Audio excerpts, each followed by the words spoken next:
Padma Vibhushan award అందుకుంటున్నందుకు గర్వంగా ఉందని చెప్పారు. సినిమా రంగంలో ఓ వెలుగు వెలిగిన చిరంజీవి రాజకీయ రంగంలోనూ తనదైన ముద్ర వేశారని కొనియాడారు. కేంద్ర మంత్రిగా ప్రాంతాలకు అతీతంగా నిధులు కేటాయించి అభివృద్ధి చేశారని ప్రశంసించారు.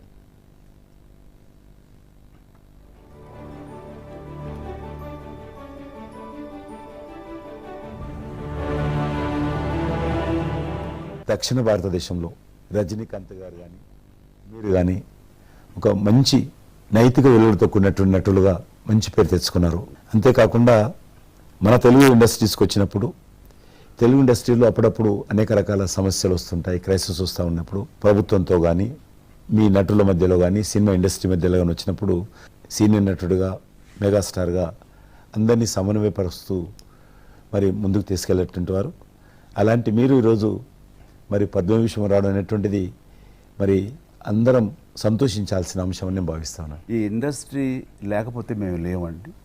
మా చదివిన చదువుకు కానీ మన బ్యాక్గ్రౌండ్కి కానీ ఏదో ఒక మారుమూల ఉద్యోగం చూసుకుంటూ ఉండాల్సిన వాళ్ళు ఈ రోజున ఇంత సెలబ్రిటీ స్టేటస్ కానీ ప్రపంచవ్యాప్తంగా ఎక్కడ మన వాళ్ళు ఉన్నా సరే అక్కడ గుర్తింపు కానివ్వండి, ఇవన్నీ రావటం అంటే కనుక కళామ తల్లి ఆ సినిమా ఇండస్ట్రీ నాకు పెట్టిన భిక్షగా నేను ఫీల్ అవుతుంటాను.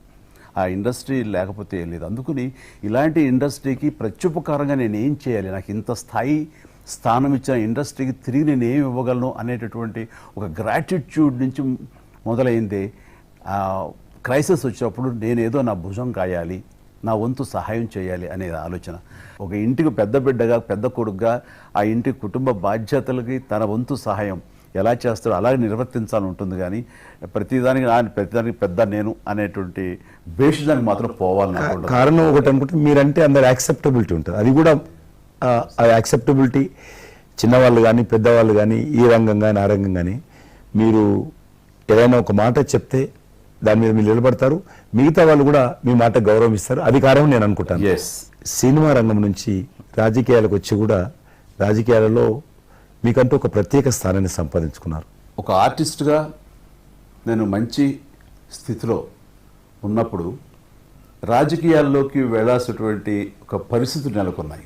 ఆ సమయంలో నేను ప్రజలకి ఏదో చెయ్యాలనే తప్పనే ప్రధానం తప్ప ఎలాంటి పొజిషన్స్ ఏమిటి దీని నాకు దృష్టి లేదు. ఎందుకంటే అన్నిటికీ మించి ఉన్నతమైన స్థానాన్ని వాళ్ళ మనసులో వాళ్ళు ఇచ్చిన తర్వాత దానికి మించి నాకు ఏది కావాలి కోరిక లేదు నాకు. అయితే ఇదో చిన్న ఎత్తున మనకి తెలిసి మనకు అందుబాటులో ఉన్నటువంటి చారిటబుల్ ట్రస్ట్ ఇవి పెట్టి చేస్తాను, నేత్రదానం అని రక్తదానం అని చేస్తున్నాం. కానీ పెద్ద ఎత్తున చేసే అవకాశం భగవంతుడు ఇస్తే కనుక అది చిత్తశుద్ధితోటి నేను మనసావాచ కర్మేణ చెయ్యాలి అని ఆ రకంగా నా కృతజ్ఞత తీర్చుకోవాలని మాత్రం చూపించాలని మాత్రం నాకు ఎప్పుడు ఉంటుండేది.